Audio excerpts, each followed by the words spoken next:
El ahorrador de electricidad Estaminal es el único aparato en el mercado que reduce el consumo de electricidad tras haberse instalado en miles de hogares en Canarias. No deje que su factura de electricidad afecte su economía familiar. El ahorrador Estaminal le garantiza una reducción de un 10 hasta un 35% de su recibo de luz. Estaminal no necesita ninguna instalación especial, es autoinstalable y no consume electricidad. Diga basta al excesivo consumo de electricidad y llámenos al 928-481-249. Reduzca hasta un 35% de su factura de electricidad. Estaminal, su seguro de ahorro.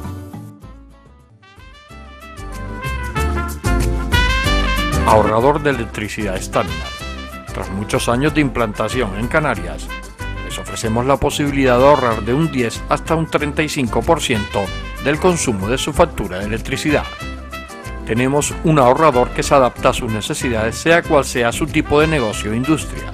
Muchos ahorradores puede encontrar en el mercado, pero solo Estaminal ha demostrado su eficacia. No deje que los gastos abusivos de electricidad afecten su economía de negocio. Pídanos presupuestos sin compromiso al 928-481-249. Ahorrador de energía Estaminal, la solución a sus problemas de exceso de consumo. Ahorre de un 10 hasta un 35% de su factura de electricidad. Hola, buenas noches. Empezamos aquí el enfoque, como siempre, con muchas ganas, con mucha ilusión. Y como han visto, y como viene siendo habitual, en el cartel que presenta el programa ponía Carmelo Cabrera, el Globetrotter blanco. Bueno, aquí están viendo pues la imagen del libro. De este libro que se escribía, es una biografía de este jugador mítico del baloncesto internacional, gran canario por más detalles, y bueno, que hoy tenemos también el placer y el honor de tenerlo como invitado. Buenas noches, Carmelo. Hola, buenas noches, José Luis. Carmelo Cabrera Domínguez. Lo de Domínguez hay que acordarse porque tu madre tuvo que ver bastante en el parto.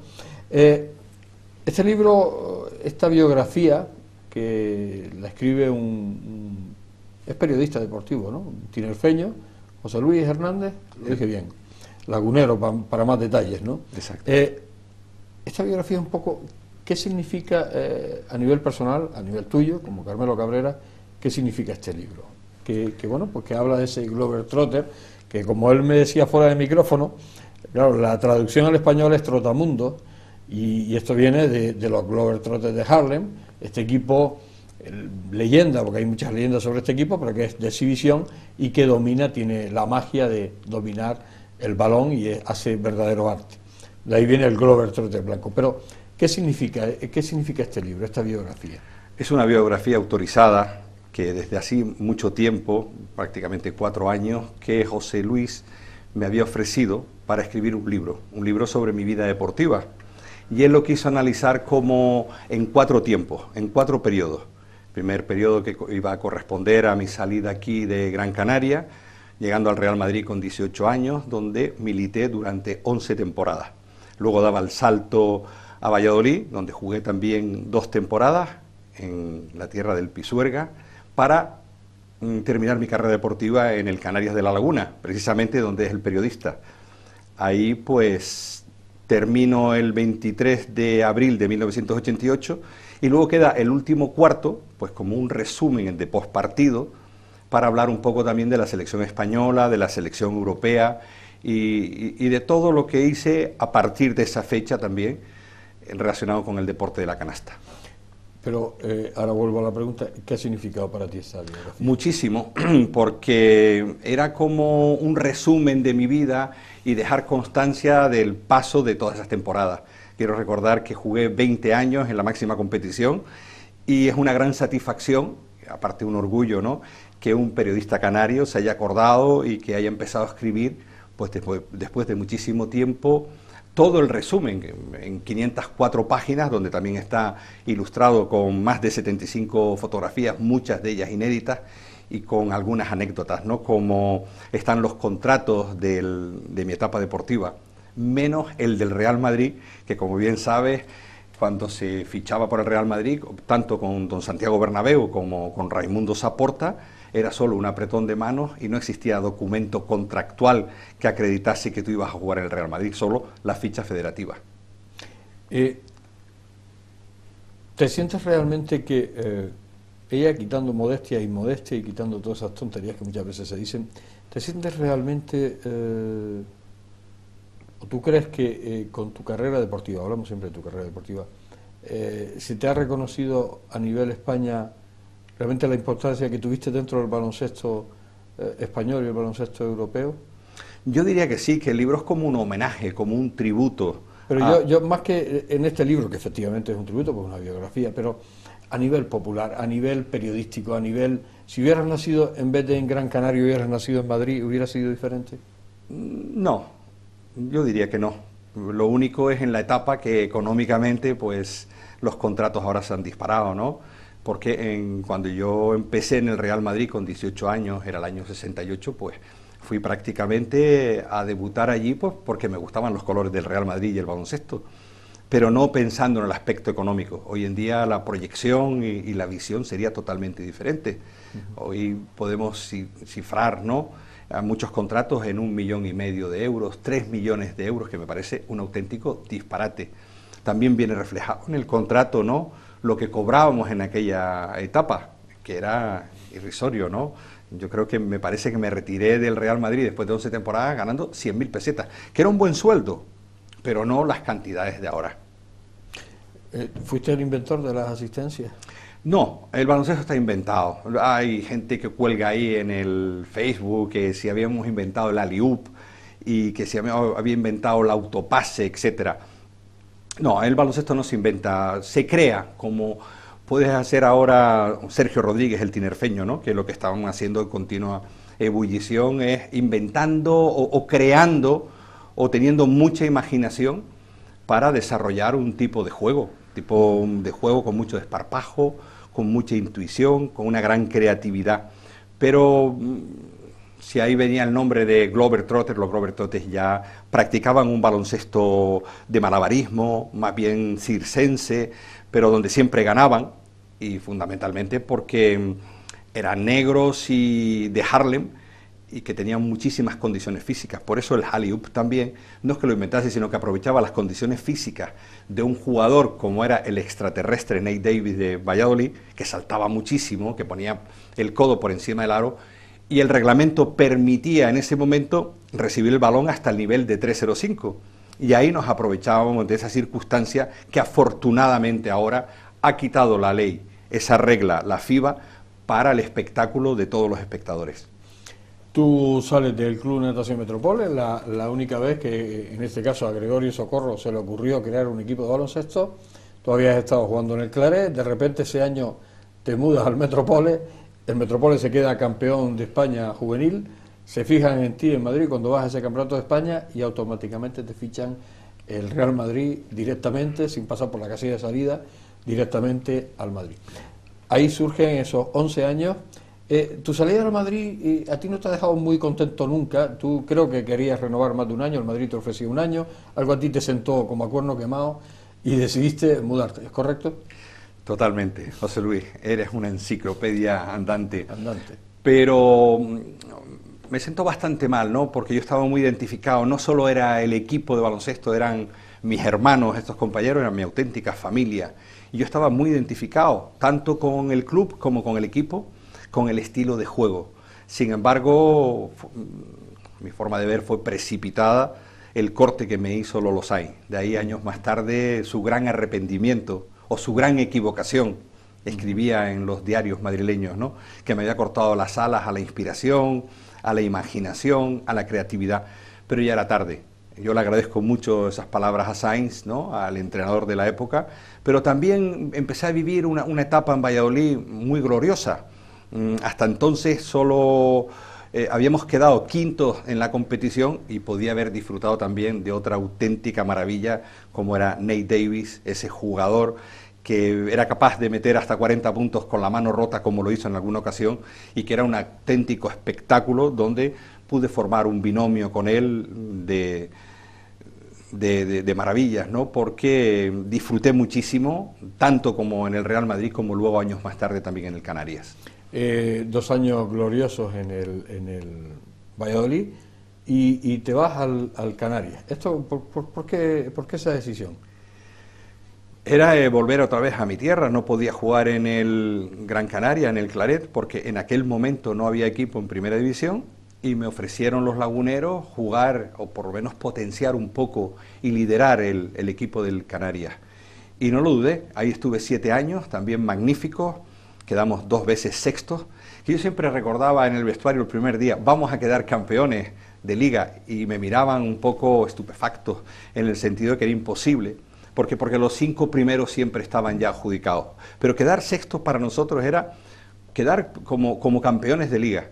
No obstante, el año que bajamos y que jugamos en Primera B también ganamos la liga, así que en ese entorchado y en ese currículum estoy muy orgulloso de haber ganado otra competición como era la Liga de la Primera B. Te retiras con 38 años, que además creo que te retiras, y me puedes rectificar porque yo puedo equivocarme, pero un poco... Había un señor ahí de entrenador, porque yo creo que tú podías todavía haber aguantado 2 o 3 años más a un nivel bueno. Pero bueno, hubo un señor entrenador, el amigo Hernández Rizo, que un poco en las últimas temporadas, pues prácticamente el hombre estaba por darle, aquel hombre que al final nunca tampoco destacó después a nivel nacional, me acuerdo de Salva Díez, darle más minutos, que a ti un poco te terminó por decidirte retirarte. Porque yo creo que tú, si hubieras tenido más minutos en aquella última temporada, o sobre todo la última, de repente hubieras estado tus 2 años más en el Canarias, porque tenías todavía fuelle para aguantar. ¿Me equivoco? No, estás totalmente en lo cierto.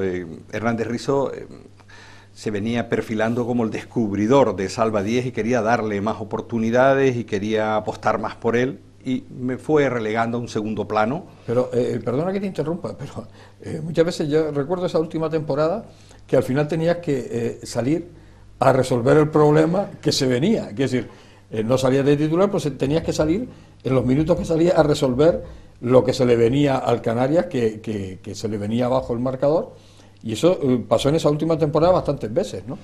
O sea, era el remedio que había. Una posición un poco ingrata, ¿no? De ser el revulsivo siempre, pero eso me había ocurrido también en el Madrid y en mi última etapa en el Canarias. Pero yo entendía a José Carlos Hernández Rizo porque quería apostar por un joven valor que luego pudo jugar también, creo, en el Pamesa y en el Barcelona. Sí, creo que no. Pero para mí también fue satisfactorio porque el haber jugado esos minutos y haber ganado algunos partidos como revulsivo, digo, a nivel de conjunto, a nivel global, era también muy gratificante.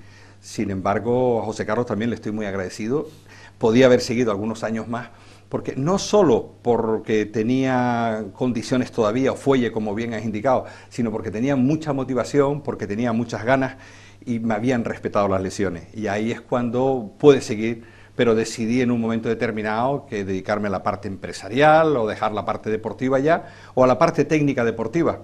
Y eso fue lo que hice. El 23 de abril colgué definitivamente de 1988 las botas para no jugar más en competiciones oficiales. ¿Qué ha significado para ti el baloncesto, Carmelo? Pues todo ha significado en mi vida. Me ha formado como persona, me ha formado como jugador, como amigo, y me ha dado unos valores y unos pilares muy importantes para la familia también, ¿no? Y sobre todo para saber lo que es trabajar en equipo, trabajar en un grupo, estar dentro de una asociación. O sea, lo que hoy en día parece que es el coaching famoso que es el conductor de un equipo humano, o el conductor de un autobús también, ¿no? Pues eso me ha servido también como trampolín para seguir madurando y seguir creciendo con unos valores muy importantes, no solo en el aspecto deportivo, en el aspecto empresarial y en el aspecto familiar. Eso es lo que te hace más grande y rodeado siempre de personas, porque en definitiva el deporte del baloncesto es un deporte de grupo, es un deporte de asociación, que es lo que a mí me ha gustado, participar con todos y tener los mismos objetivos cuando estás luchando por una meta.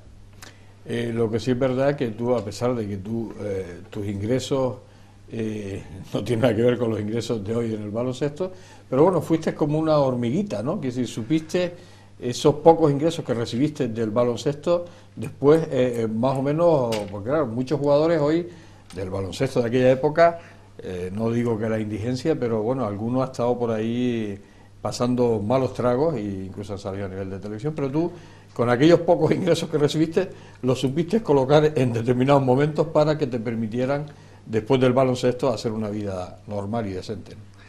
Muy bien, y se lo dedico, bueno, se lo debo también al Real Madrid, ¿no? Por la formación que nos dio académica, una formación empresarial importante, y eso nos hizo pues invertir en momentos determinados, aunque los fichajes no eran muy grandiosos en cuanto a pesetas se refiere, pero sí que pudimos emplearlo para luego vivir un poco holgadamente, ¿no? Y no gastarlo, lo que decían, ¿no?, la teoría que no debes tener todos los huevos en la misma cesta, sino diversificar, invertir en renta fija, en renta variable o en inmuebles, y eso en definitiva se lo he agradecido tanto al equipo, al club del Real Madrid, como luego a mi formación profesional, ¿no?, empresarial, que me ha enriquecido muchísimo a nivel personal.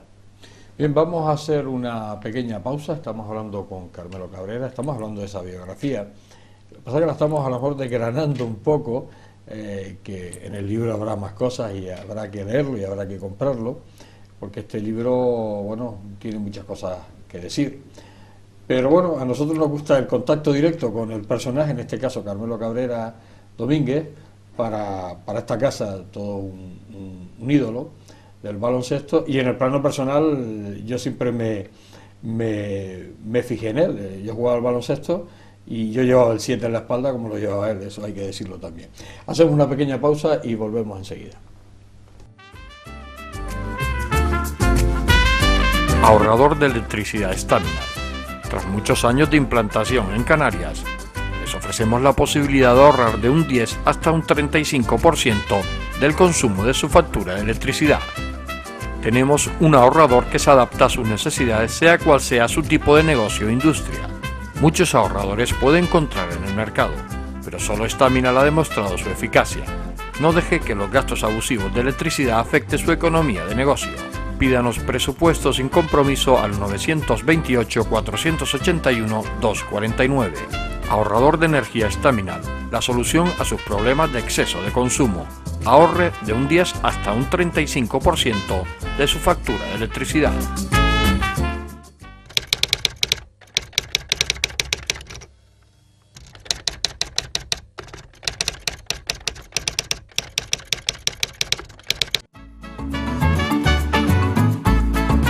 El ahorrador de electricidad Estaminal es el único aparato en el mercado que reduce el consumo de electricidad tras haberse instalado en miles de hogares en Canarias. No deje que su factura de electricidad afecte su economía familiar. El ahorrador Estaminal le garantiza una reducción de un 10 hasta un 35% de su recibo de luz. Estaminal no necesita ninguna instalación especial, es autoinstalable y no consume electricidad. Diga basta al excesivo consumo de electricidad y llámenos al 928-481-249. Reduzca hasta un 35% de su factura de electricidad. Estaminal, su seguro de ahorro.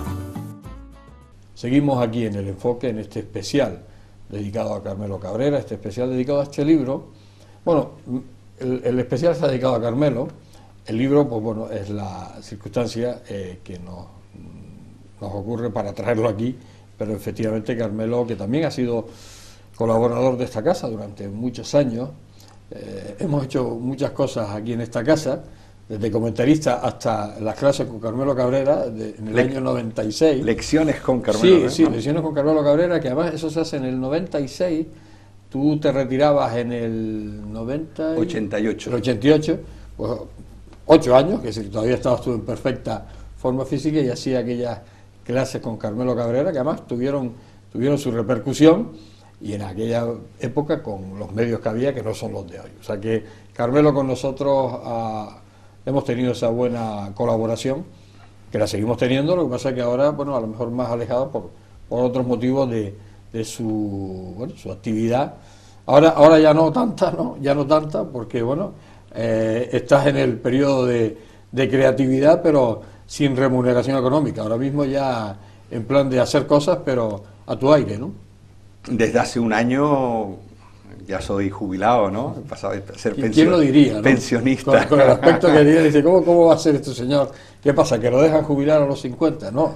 No. A la edad que marca la ley. No he estado prejubilado anteriormente, pero disfrutando ahora de otra etapa, ¿no? Mucho más tranquila, mucho más relajada, haciendo deporte como es caminar, como es pasear o algo de natación, pues para tener una buena calidad de vida, como comentábamos. Y eso también es muy importante. También hago algunos pinitos, ¿no?, de escribir alguna columna, como en el periódico La Provincia, o también, de forma más esporádica ahora, el dar algunos partidos como comentarista en la televisión canaria. Y siempre estás ligado de una manera u otra al baloncesto, haciendo algunas charlas también, o dando algunas charlas de coaching, de lo que estábamos comentando anteriormente, o bien participando como un simple espectador y disfrutando hoy en día, o a través de la televisión, oyendo a los partidos en directo del Gran Canaria, donde lo sigo pues toda la semana. Lo del Gran Canaria, y ahora que lo comentas, eso siempre ha sido tu espinita clavada dentro. Es decir, la gente nunca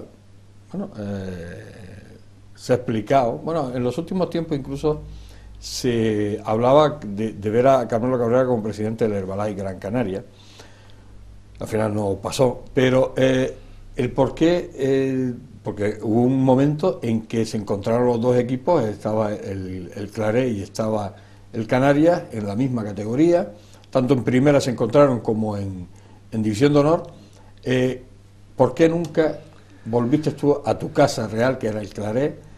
Porque además fue donde tú te criaste y creciste. ¿Por qué nunca volviste al...? Hubo una oferta en un momento determinado cuando sube el Gran Canaria a la máxima competición. Yo había terminado mi contrato con el Canarias, pero no se llegó a un acuerdo. Entonces volví a renovar en el Canarias los últimos años, y fue una auténtica pena que no me hubiese podido retirar en mi tierra. Porque después de aquel ofrecimiento ya no volvieron a ofrecerlo. No, en absoluto. O sea que un poco te habían fichado por ese no llegar a acuerdo, ¿o no? Estaban buscando un base, ¿no? Y era el primer año cuando estaban debutando. Además, nunca nos llegamos a enfrentar, el Canarias y el Gran Canaria, aunque aún estando... En primera sí, ¿no? Sí, porque era la competición aquella del grupo par, grupo impar, que estaba la A1 y la A2. Y yo no recuerdo haberme enfrentado nunca al Gran Canaria. Y eso, pues, por circunstancias de la competición. Pero te repito que no tuve luego ninguna otra oferta, y fue esa espinita de no poder colgar las botas en el sitio donde empecé a jugar a baloncesto. Pues yo quiero recordar que fui alumno del Corazón de María, hoy Claret, desde los 4 años. Y aparte, como vivía al lado, la cancha del Claret fue el patio de mi casa donde aprendí a jugar a baloncesto. Si alguna vez se aprende a este deporte tan complejo, se aprende del todo. Pero sí donde di mis primeros pasos y donde me inicié, donde jugué en minibásquet, donde se jugó el primer partido oficial en Gran Canaria contra los jesuitas, donde participé en la etapa de infantil, de juvenil, donde luego cuando pasé al Metropol me convertí en el entrenador de todos los juveniles del Claret. Y claro, hay mucha gente que no se acuerda de toda esa etapa. Y ya doy el salto al Real Madrid a los 18 años, cuando ya me quedo definitivamente en la península. O sea que esa espinita nunca te la pudiste sacar. Muy difícil, pero bueno, yo estaba ahí... Pero, ¿y después por qué no se ha contado con Carmelo Cabrera? Porque Carmelo Cabrera tiene una experiencia, no solo como jugador, sino como muchísimas cosas relacionadas con el baloncesto. ¿Nunca se ha contado con él?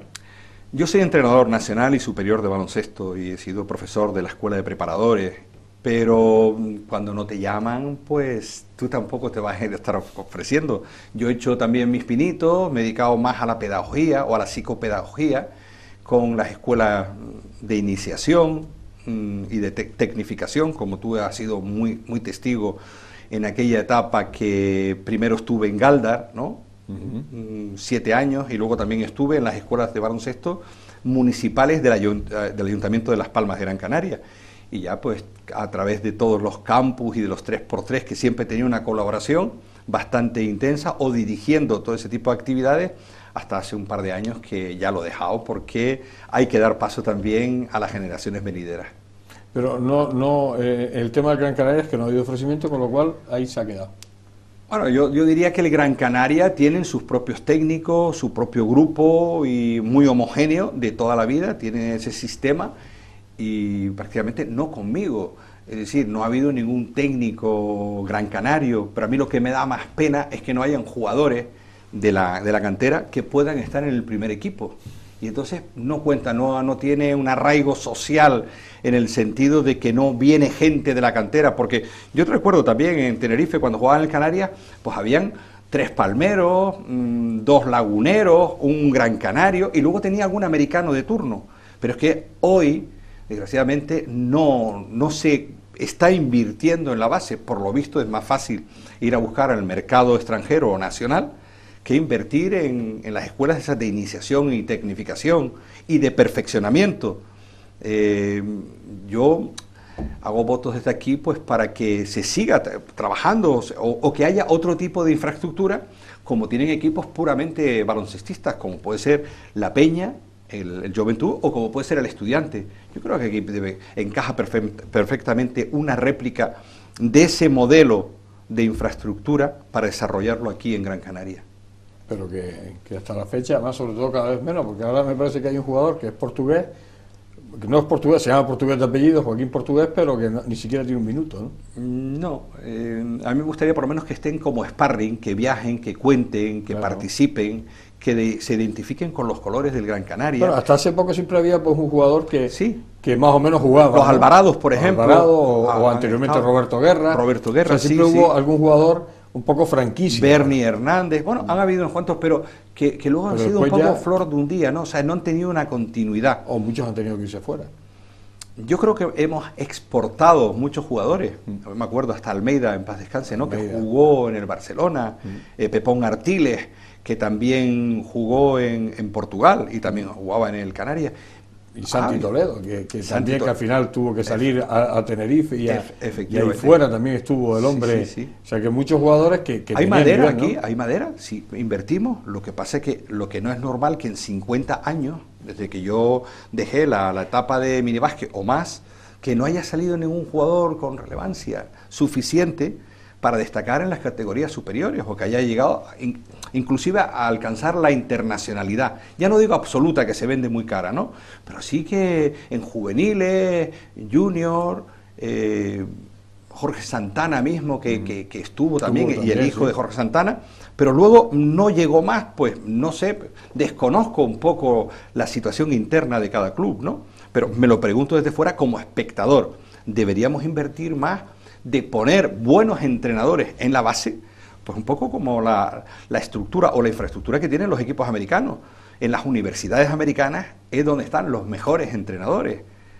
No están en la NBA. Todas las universidades famosas, de donde luego habían salido, por ejemplo, North Carolina, Michael Jordan, o de UCLA, ¿no? En la Universidad de UCLA o de St. John's o de Indiana. O sea, son universidades muy prestigiosas donde están los mejores entrenadores. Bobby Knight, Dean Smith en paz descanse, John Wooden, Carne Seca, es decir, claro, un sinfín de entrenadores que, bueno, que ya están jubilados, están retirados, pero que hicieron una labor importantísima para que esos equipos universitarios saliesen luego esos magníficos jugadores a la mejor competición del mundo, la NBA. Hay que aprender algo de los americanos. Sí, yo tengo una cultura ahí, he aprendido bastante, sobre todo porque el que hace el prólogo del libro es Walter Szczerbiak, compañero mío durante 7 años, compañero de habitación en los viajes, profesor mío de inglés y yo de español, y además pues con esa cultura que él tiene americana. Su hijo también fue un grandísimo jugador en la NBA, Wally Szczerbiak, y he aprendido mucho. Entonces deberíamos aplicarlos a los sitios, coger las cosas buenas, como las cosas buenas que ha tenido el Real Madrid o que tiene cualquier equipo de la máxima competición. Hay que aprovechar y mirarnos un poco en esos espejos. Aunque tú no has escrito el libro, pero ¿qué esperas que sea este libro? Pues para mí sirve como un gran recuerdo y me refresca la memoria de toda la actividad deportiva que tuve. Hay muchos partidos que yo ni me acuerdo, ni contra quién jugaba, ni los resultados. Pero también él tenía una deuda pendiente con mi hijo de podérselo ofrecer y dedicar. Y eso fue algo que me pidieron, y otro colaborador ahí, otro periodista deportivo, Juan Carlos Real, colaborador de AS de Valladolid, que hace como 30 años, cuando estaba militando en el Valladolid, me ofreció escribir solo y exclusivamente el Real Madrid. Han pasado muchos más años, ahora es mucho más amplio, y espero pues, que tenga una buena acogida y que por lo menos sea entretenido para el lector y para aquellos espectadores o seguidores del baloncesto que son muy curiosos con los datos y con las anécdotas, pues que sirva un poco de guía para los que no me conocieron en la etapa mía como jugador y para que sea una referencia para las generaciones venideras. Me imagino que la distribución es nacional del libro.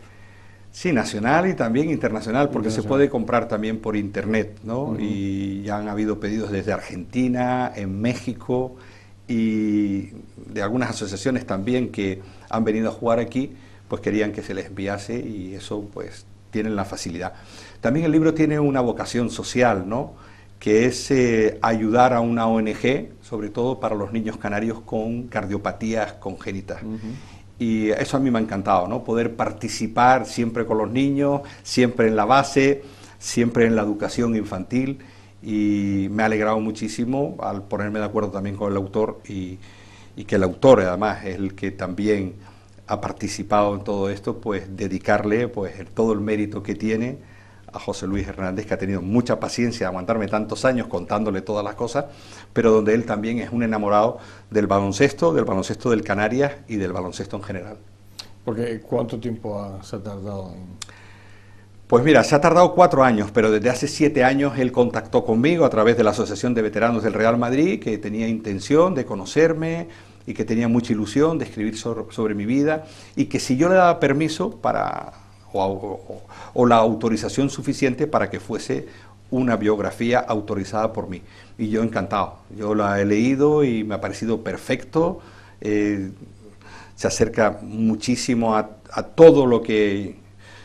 la carrera deportiva mía, todo el desarrollo de todos esos 20 años, de esos 4 periodos, y donde él pues es un gran entusiasta del baloncesto y también que por lo visto era un fan mío, como lo pone ahí, lo publica, ¿no? Que era un admirador de mi juego en la época que él iba al Canarias cuando era mucho más pequeño. Luego terminó la carrera de periodismo y yo le di la oportunidad para que pudiese muy gustosamente, hay que decirlo, de poder escribir sobre mi vida deportiva. Bien, vamos a hacer un alto. Yo escucho a Carmelo y ya me quedo yo solo oyéndolo, y también los telespectadores, pues si tenía esa facilidad para jugar al baloncesto, bueno, pues también tiene esa facilidad de palabra para expresar lo que él siente, y de verdad que a veces nos quedamos embobecidos escuchándolo y no nos damos cuenta de que nos hacen señales por ahí que tenemos que hacer un alto. Y en este caso lo vamos a hacer, enseguida estamos con ustedes.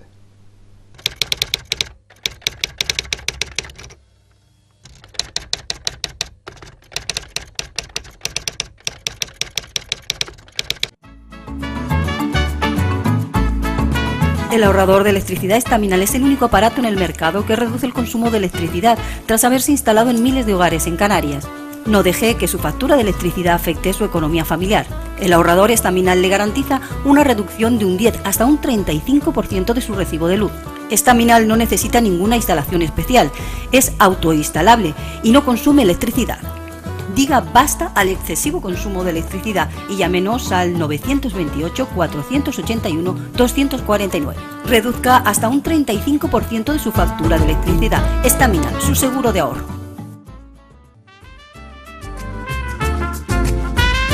Ahorrador de electricidad Estaminal.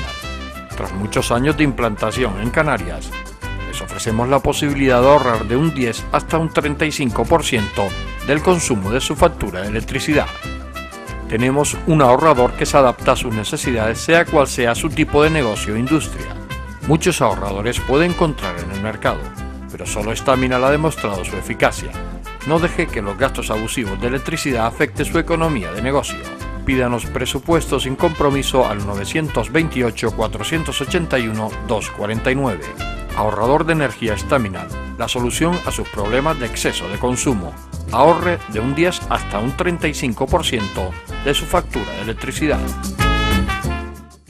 Llegamos a la parte final de este enfoque dedicado a Carmelo Cabrera y a este libro, el Globetrotter Blanco, que bueno, pues que escribía este periodista deportivo José Luis Hernández y que bueno, pues se presentaba el día 25 de febrero en el Club Prensa Canaria, 2 días después en La Laguna y bueno, pues También hay que decir que el libro pues está circulando bien, a pesar del poco tiempo transcurrido, está teniendo aceptación, ¿no? Se ve que tienes muchos seguidores y fans, ¿no? Ha tenido muy buena acogida, ¿no? Sobre todo por la cantidad de gente que conocemos y relacionado con el mundo de la canasta y estando ahí siempre tan cerca de una manera u otra, pues muchos lo quieren como recuerdo, o por tener la fotografía o por simplemente que se lo dediques, ¿no? Para la posteridad. Y eso te enorgullece muchísimo.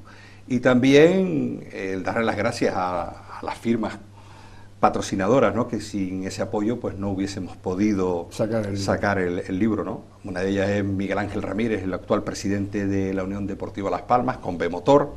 El otro fue el primer presidente, o es el primer, fue el primer presidente del Gran Canaria, Víctor Lago Varela, de Cabas Catalana, de Meprolín, y el tercero la institución, el Instituto Municipal de Deportes del Ayuntamiento de Las Palmas de Gran Canaria. Bueno, gracias a ellos ha salido el libro. Sí, porque si no hubiese sido imposible, ¿no? Por mucha voluntad que hubiese tenido el periodista, había que financiarlo y había que buscar una editorial de ese prestigio, como es Círculo Rojo en Almería, especializada también en temas deportivos, en literatura deportiva. Recordar que yo fui director comercial de Miñón en Valladolid, que era el equipo que patrocinaba al Valladolid, luego fue el Fórum, como bien recuerdas, ¿no? Famoso Fórum Filatélico del pollo que se montó detrás. Sí, sí, eso, ¿no? Posterior. De ¿no? los sellos, ¿no? El tema de los sellos. Pero afortunadamente... Sí, pero fue en Miñón Valladolid cuando tú jugaste, ¿no? Cuando yo jugué y luego me quedé como director comercial. No, pero después te quedaste... ¿llegaste a jugar también con el equipo llamándose Fórum? No, solamente Miñón Valladolid. Los años esto... Además, paradójicamente, cuando termino, que no me renueva el contrato, el Miñón Valladolid, la editorial me ofrece el puesto de director comercial nacional con la obligación y con la paradoja de tener que decidir si yo seguía sponsorizando al club de baloncesto. Por supuesto seguimos, porque era lo que más interesaba a la empresa y los intereses personales hay que dejarlos a un lado. En este caso, como hay muchas personas que valoran más los intereses deportivos a nivel personal que colectivo, y eso yo creo que es un gran error, ¿no? Pero volviendo al libro, lo de la acogida yo creo que ha sido magnífica y me alegro muchísimo por todos, ¿no? Por el autor, por las firmas comerciales, la cual estoy eternamente muy agradecido, y también por todos los compañeros y todos los amigos y simpatizantes que están comprando el libro. En esta etapa tuya actual, ¿cómo estás? ¿Cómo te sientes? Porque no lo sé. Muy bien, ya lo ves. Como el fundador, ¿no? Muy relajado, muy tranquilo, teniendo una buena calidad de vida, intentando cuidarme algo, ¿no? Haciendo ejercicio, porque... pues siempre has parecido más joven de lo que eres, ¿no? Físicamente, bueno, ¿no? No lo sé. Bueno, aquí lo vemos en la foto, iba a ser un niñito. No va a aparecer el retrato de Dorian Gray, ¿no? que envejecía el retrato y no el personaje. No el personaje. No, pero siempre has parecido mucho más joven y ahora sigue siendo, ¿no? Porque claro, la gente le dice que tú ya estás en edad de jubilación, no se lo creen, ¿no? No, ya estoy jubilado hace un año. Ya hace un año encima, ¿no? O sea, la gente no se lo va a creer, ¿no? Porque... Sí, porque no, lo único es que... Hombre, si echan mano de la cronología posible. Del carnet de identidad, de la biografía, ¿no? y del currículum. Pero, ¿no?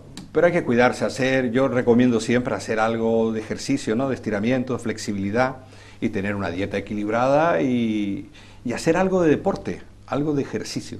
Yo siempre digo, en plan de broma, que el deporte es muy malo para la salud, sobre todo a nivel profesional. Lo que es muy bueno para la salud es el ejercicio físico. Claro. O sea, yo ahora tengo un problema en la espalda, pues pagar las consecuencias. Esa frase que también usamos mucho, todas las carreras que da el caballo en el cuerpo se le quedan, es cierto. O sea, el cuerpo mío ha soportado demasiadas cargas en los gimnasios, en los multisaltos, y al final pues tienes un pequeño deterioro a nivel óseo, y eso pagas las consecuencias. Sin embargo, hacer deporte o hacer el ejercicio físico todos los días, el caminar simplemente, o hacer algo de aeróbic, o hacer natación, o hacer algún deporte en el cual no estés a niveles extremos, con una alimentación idónea, eso es calidad de vida, que es lo que intento hacer. Y es lo que te ha funcionado. Sí, evidentemente el no comer, el comer 5 veces al día, el caminar, sobre todo además en sitios aquí que tenemos el mejor clima del mundo, en Gran Canaria, una avenida Las Canteras perfecta, una avenida marítima, una playa que para caminar también por la orilla del mar, Eso es un auténtico lujo que no se pueden permitir otras personas del globo, ahí como el Harlem Globetrotter del globo terráqueo, de poder hacer de forma cotidiana, tanto en verano como en invierno. Y así que somos unos privilegiados del cual yo me siento partícipe. Me imagino que sigues con proyectos, ¿no? Porque tú no te estás quietito, ¿no? Yo siempre tengo proyectos, si no era lo del libro, era pues lo de seguir ligado al baloncesto. En la Asociación de Veteranos del Baloncesto de Gran Canaria, todos los años también hacemos un clinic que yo he dirigido hasta el año pasado, en la etapa estival, para niños y niñas comprendidos entre los 7 y los 13 años. Y este año pues seguimos con esas inquietudes de hacer algo, de ayudar socialmente, de crear alguna beca para alguien que no tiene los recursos suficientes, o de seguir enseñando, como decimos nosotros, el evangelio del baloncesto. Hay que poner la semilla, pero luego tiene que haber una continuidad. Y eso es lo que nos falta un poco porque no tenemos esos recursos dentro de la Asociación de Veteranos. Pero estoy convencido de que si seguimos teniendo ayuda por parte de las instituciones, tanto del Ayuntamiento de Las Palmas de Gran Canaria como del Cabildo Insular de Gran Canaria, podemos seguir teniendo proyectos y sobre todo ilusión para que el baloncesto siga creciendo como se merece. Tu etapa de futbolista nunca te cambió a la de baloncestista, ¿no? Quiere decir que, porque tú empezaste jugando al fútbol. Yo empecé jugando al fútbol y aparte se lo agradecía mucho a Miguel Ángel Ramírez, que soy muy amigo de su padre, Paco, que casualmente trabajaba enfrente de mi casa. Yo pensaba que iba a ser jugador profesional de fútbol, pero luego sentí la llamada del baloncesto a eso de los 13 años y ya no cambié. Así que no me arrepiento. Soy un enamorado del fútbol, de la Unión Deportiva Las Palmas, de mi equipo de toda la vida. Y sigues viendo los partidos. Y sigo viendo los partidos, voy al estadio y a veces sufro, pero que le deseo la mayor de las suertes, ¿no? Para poder seguir. Sobre todo en estos últimos tiempos sufriendo más de la cuenta, ¿no? Sufriendo más de la cuenta, pero estoy convencido de que vamos a seguir creciendo y vamos a tener Unión Deportiva Las Palmas. En este caso, hablabas de la cantera, pero en este caso la cantera por obligación ha dado sus frutos. Pues sí, en este caso porque en este caso fue por obligación, porque no tenía un duro para gastarse, pero ahí ha demostrado la cantera que es la que la que saca las castañas, ¿no? Sí. Y hay que apostar además por la base.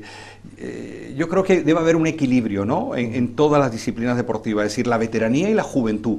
Ni puede ser todos jóvenes porque son inexpertos, aunque tengan mucha fuerza, como caballos desbocados que tienen ahí, pero no tienen la experiencia, ni todos pueden tener demasiada experiencia porque necesitan de esa fuerza y de esa juventud. Ahí en ese equilibrio, que yo además creo que también lo está consiguiendo perfecto la Unión Deportiva Las Palmas, porque tiene muy buenos técnicos y muy buenos dirigentes, convencidísimo de que vamos a seguir para arriba y que vamos a conseguir el objetivo de la permanencia y además no de estar sufriendo como hemos sufrido hasta el momento, salvo en los últimos partidos, que a ver si nos despegamos de una vez para siempre. Que eso también, bueno, el Gran Canaria está haciendo una maravillosa, pero bueno, lo que tú decías de la cantera, pues a ver si se acuerdan algo de eso. Yo hablo de las dos disciplinas, no tanto de fútbol como de baloncesto, donde ha quedado pues también, creo que quinto en la primera fase para jugar la Copa del Rey.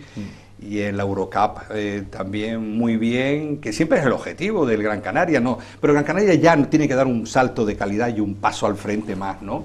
No solo puedes estar pensando en mantener la categoría, porque Gran Canaria ya es uno de los grandes, de los que aspiran a estar ahí por el título, de los que están jugando una competición europea, de los que están dentro también de la Copa de Su Majestad el Rey, y todo eso es muy importante para la isla de Gran Canaria y para la ciudad de Las Palmas de Gran Canaria, y en definitiva para el baloncesto, porque ahí es donde se pueden mirar los niños, siempre y cuando tengan también esas posibilidades que hablaba yo, de dejar una puerta abierta para poder ir incorporando algunos jóvenes valores. Se nos ha acabado el tiempo, bueno, con Carmelo estaríamos aquí horas y horas hablando. Lo que sí está claro que está este libro, bueno, pues está ahí a la venta. Es un libro en el cual, bueno, pues es, aparte de ser esa biografía de Carmelo Cabrera, es una historia que está ahí de ese baloncesto español de aquella época, y a través de ese libro pues uno puede enterarse más o menos cómo iba el baloncesto en España, cómo iba poco a poco adquiriendo ese nivel que bueno, pues ahora está en lo máximo, pero que aquellos pioneros del baloncesto español pues fueron dándole categoría, y de ahí esa historia que tiene este libro. O sea, que no solo la biografía, sino es verdad que ahí está pues un poco reflejado en aquella época el baloncesto español que se jugaba a través de tu figura, pero de las otras que te acompañaban en aquel momento, ¿no? Sí, el baloncesto coincide cuando yo llego al Real Madrid en el 68, el baloncesto del telón de acero, de los rusos y de los búlgaros, polacos y todo, que era como muy triste, como muy hermético, muy cerrado. Y claro, chocaba un poco con la incomprensión del juego que yo quería desarrollar, que muchas veces el entrenador, pues yo chocaba con la incomprensión del entrenador, que era también, quería hacerlo muy esquemático, y yo quería jugar un poco, no anárquico, pero sí con mi estilo peculiar de juego, que afortunadamente luego caló, y que tengo ahí, me veo muy reflejado en la figura del tinerfeño Sergio Rodríguez, que está jugando muy bien, y que muchos jugadores como Ricky Rubio, que sin haberme visto jugar, desarrollan un juego precioso, un juego espectacular, y le dan una cierta magia a este deporte tan bonito como es el baloncesto. Carmelo Cabrera Domínguez, gracias por estar aquí, desearte lo mejor, que este libro, bueno, pues que llegue a donde tiene que llegar, porque yo creo que ahí hay una historia que, sobre todo para los que no te conocieron, bueno, pues tienen la posibilidad de saber lo que hiciste en el baloncesto español e internacional, y bueno, en el caso mío personal, todo un ídolo. Gracias, Carmelo. Muchas gracias, José Luis, un abrazo. Hasta Bien, siempre. pues con las palabras de Carmelo Cabrera Domínguez, con este libro, yo creo que hemos pasado esta noche un rato agradable, hemos podido saber un poquito más de esta figura del baloncesto internacional, como es Carmelo Cabrera. Yo sigo pensando que si a lo mejor hubiera nacido, no en Gran Canaria, sino en alguna parte del territorio peninsular, posiblemente hubiera sido más reconocido, pero bueno, eso es un pensamiento mío que ni se lo voy a dejar que me lo rebata Carmelo, pero bueno, es un pensamiento mío. Yo creo que todavía tenía que haber tenido más reconocimiento, pero bueno, el caso es que lo hemos tenido el honor de tenerlo aquí esta noche, y para nosotros ha sido un gran placer como tenerlo aquí como amigo, como persona, y tendremos más ocasiones de tenerlo. Gracias, Carmelo. Buenas noches. Señores, les espero la semana que viene en El Enfoque. Hasta siempre.